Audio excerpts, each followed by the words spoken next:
વાત બધી પ્રકારની મુકાઈ ગઈ છે, મારા ભાગે કઈ વાત કહેવાની નથી, પરંતુ જમીનની કોઈ વાત આવે એટલે મને એક મારો પોતાનો પ્રસંગ યાદ આવી જાય. આ જમીન ફાળવવી એ કોઈ નાની સૂની વાત નથી. સરપંચ જે હોય એને ઘણી બધી પ્રકારના બાન વાગતા હોય ત્યારે આ જમીન સંપાદન થતી હોય, અને એવા સમયે ઠરાવ કરીને આપવું એટલે બધી જ પ્રકારની વિટંબણાઓ એના ઉપર તૂટી પડતી હોય છે. એનો ભોગી છું. એટલે ધન્ય છે જેમણે આ જમીન સંપાદન કરવા માટેનો ઠરાવ કર્યો, અને ઠરાવ કરીને શિક્ષણ ક્ષેત્રે જે આખા જિલ્લાનું ભાવિ માટે વિચાર્યું, એમને ખૂબ અભિનંદન આપું છું અને શુભેચ્છા પણ પાઠવું છું. સાથે સાથે જિલ્લાની અંદર સરસ મજાનું સંકુલ ઊભું થવા જઈ રહ્યું છે, ત્યારે ગુજરાતના પનોતા પુત્ર અને દેશના સન્માનિત અને આદરણીય વડાપ્રધાન, યશસ્વી વડાપ્રધાન નરેન્દ્રભાઈ મોદી સાહેબનું એક સપનું હતું કે છેવાડાના માનવીની સેવા કેવી રીતે કરવી, એ સાર્થક થવા જઈ રહ્યું છે. અને સાથે સાથે 2047ની અંદર આ દેશને આઝાદ થયાના 100 વર્ષ પૂરા થવાના છે. ત્યારે નરેન્દ્રભાઈ મોદી સાહેબનું એક સપનું છે કે 2047માં વિકસિત ભારતની જે સંકલ્પના કરી છે એ સાર્થક થવા જઈ રહ્યું છે. બધાને થતું હશે કે 2047 કોને જોયું, પણ 2047ની અંદર આ વિકસિત ભારતની જે સપના છે, જે સંકલ્પ છે, એ હમણાં જ રાજુભાઈએ કીધું, માન્ય ધારાસભ્ય શ્રી રાજુભાઈએ કીધું, માન્ય અભયસિંહ દાદાએ કીધું કે વિકસિત ભારત માટે હોય તો આ ભારત દેશની અંદર છેવાડાનો જે માનવી છે એને પૂરેપૂરું શિક્ષણ મળે, એની તંદુરસ્તી પણ મળે, એનો આર્થિક વિકાસ થાય, એનો સામાજિક વિકાસ થાય, અને છેવાડાનો માનવીને પોતાનું ઘર મળી રહે, એને કરીને આ દેશના સન્માનિત વડાપ્રધાન આદરણીય નરેન્દ્રભાઈ મોદી સાહેબના જે સપનાઓ છે એ સાર્થક થતા જોઈ રહ્યા છે. અમે લોકો 212 બેડની એક હોસ્પિટલ ઊભી થાય અને સાથે સાથે મેડિકલ કોલેજ આવે, એટલે આરોગ્યની ચિંતા આ દેશની અને ગુજરાતની સરકાર ચિંતા કરી રહી છે, એ સાર્થક થયું છે. સાથે સાથે આજે હું કહેતા ગૌરવ અને લાગણી અનુભવું છું કે 2004 અને 5ની અંદર આદરણીય નરેન્દ્રભાઈ ગુજરાતના મુખ્યમંત્રી હતા ત્યારે શાળા પ્રવેશ ઉત્સવ અને કન્યા કેળવણી મહોત્સવ શરૂ કરીને આ વિસ્તારની અંદર બાળકોને આંગળી પકડીને શાળાની અંદર પ્રવેશ અપાવ્યો હતો. જે શાળાની અંદર શિક્ષણનો રેશિયો નીચો હોય એવી શાળાઓને પસંદ કરીને મે મહિનાની 15મી તારીખથી લઈને 30 તારીખ સુધીના સમયની અંદર એમણે પોતે ગામડા ખૂંદીને દીકરા દીકરીઓને ભણાવવાના પ્રયત્નો કર્યા, પ્રોત્સાહિત કરવાના પ્રયત્નો કર્યા.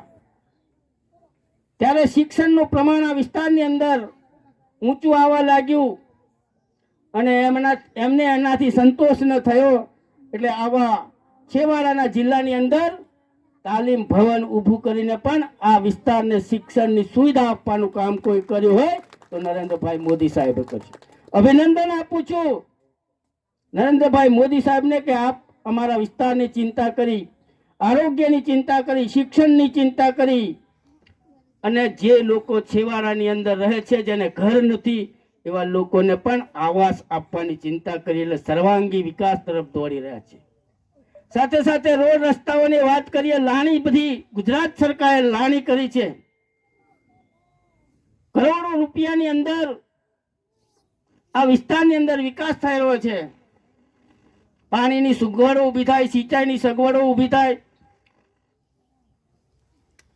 છોટાઉદેપુર જિલ્લાની અંદર સુખી સિંચાઈ યોજના હેઠળ કેનાલ મરામત માટે 250 કરોડ રૂપિયા, 400 કરોડ રૂપિયા મંજૂર કરીને આ વિસ્તારને સિંચાઈની સગવડ ઊભું કરવાનું કામ કોઈ કર્યું હોય તો ભારતીય જનતા પાર્ટીની ગુજરાતની ભૂપેન્દ્રભાઈ પટેલની સરકાર અને અહીંયા બેઠેલા ધારાસભ્યોના પ્રયત્નોથી થઈ રહ્યું છે. આજે અમે સવારે ઝેર ગામની અંદર જે નાનું સિંચાઈ તળાવ હતું એની મરામત માટે પણ રિપેરિંગ માટેની પણ અમે ભૂમિપૂજન કરીને આવ્યા અને આવનાર સમયની અંદર એને ત્યાં કેનાલ મળવાની છે. 8 કરોડની કેનાલ મળવાની છે અને 4 થી 5 ગામોને સિંચાઈની સગવડ ઊભી થવાની. આ સર્વાંગી વિકાસ છે. નરેન્દ્રભાઈની દીર્ઘ દ્રષ્ટિ છે. માન્ય અભેસીભાઈ કહેતા 2007ની અંદર આદરણીય નરેન્દ્રભાઈએ વનબંધુ કલ્યાણ યોજનાની અંદર એક પેકેજ જાહેર કર્યું. કલમ 70 ટાંકીને પેકેજ જાહેર કર્યું ને આ વિસ્તારની અંદર 15,000 કરોડ જે આદિવાસી વિસ્તાર છે ને 15,000 કરોડનું પેકેજ જાહેર કર્યું અને 17,000 કરોડ રૂપિયા ખર્ચ કર્યો. 2011ની અંદર એમણે ફરી પાછું એક પેકેજ જાહેર કર્યું જે 40,000 કરોડ રૂપિયાનું, જેનાથી આ વિસ્તારની અંદર સર્વ પ્રકારે વિકાસ થઈ રહ્યો છે. ત્યારે આજના તબક્કે આ બધી વાત આપના વચ્ચે એટલા માટે મૂકું છું કે જે વિકસિત ભારતની જે સંકલ્પ કરી રહ્યા છે એને સાર્થક કરવા માટે આદરણીય નરેન્દ્રભાઈનું જે સપનું છે, એમને જે છેવાડાના માનવી સુધી પહોંચવાના પ્રયત્નો છે, એના માટેનું આ એક સંકલ્પ છે.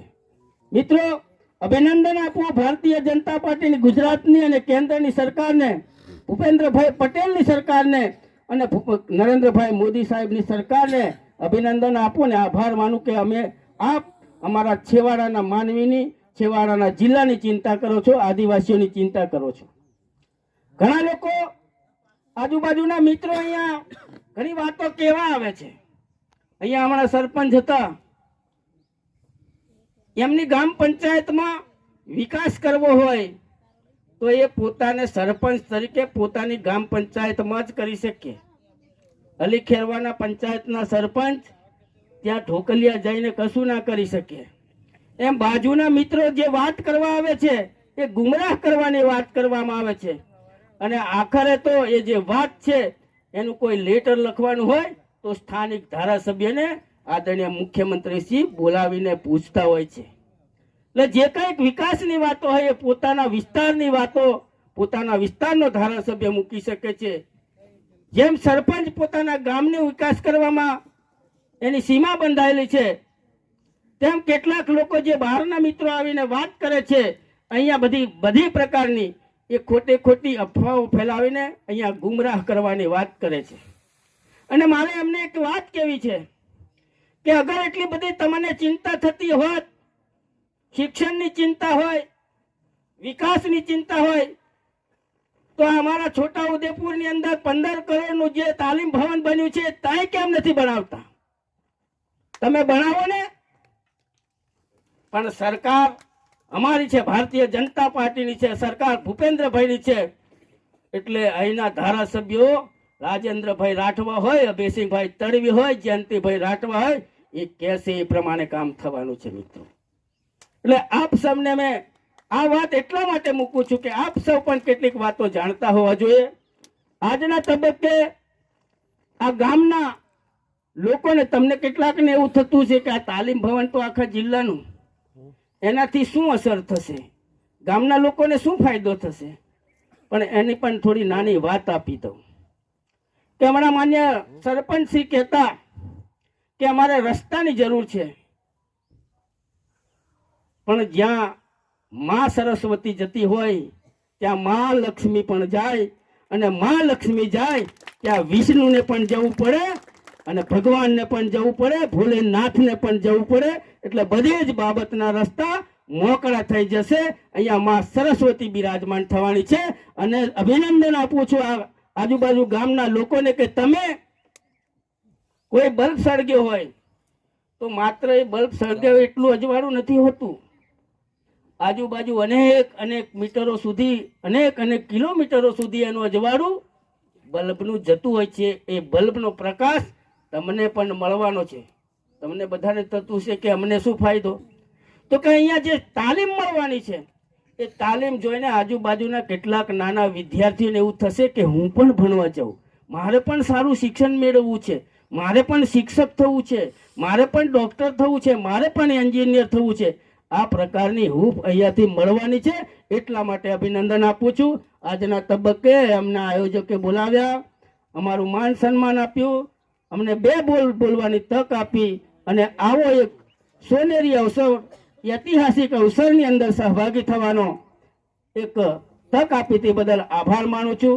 અને ક્યારે અમે લોકો માન્ય જિલ્લા પંચાયતના પ્રમુખ, માન્ય ધારાસભ્યો સાથે મળીને આ જિલ્લાના વિકાસની ચિંતા કરતા હોય છે અને બાકીની કોઈ નહીં. અમારે તો આ વિકાસ કેવી રીતે કરવું, વિસ્તારનો વ્યાપ કેવી રીતે વધે, જિલ્લાની અંદર શિક્ષણ કેવી રીતે આવે, એના માટે અમે કટિબદ્ધ છે.